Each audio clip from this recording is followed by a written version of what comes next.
this video, I'll show you how to create a bar chart in Canva. Open Canva, create a new project. Go to the Elements tab and scroll down to Charts. Click See All to view all chart options.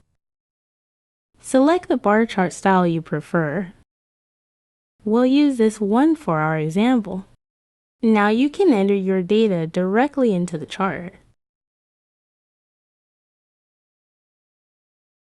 Customize it by adding a title and adjusting the design as needed.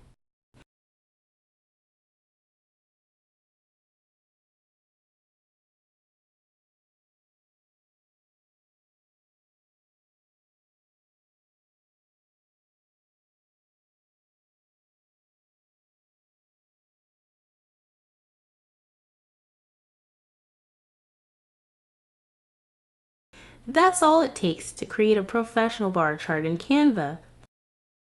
Thanks for watching, and see you in the next video.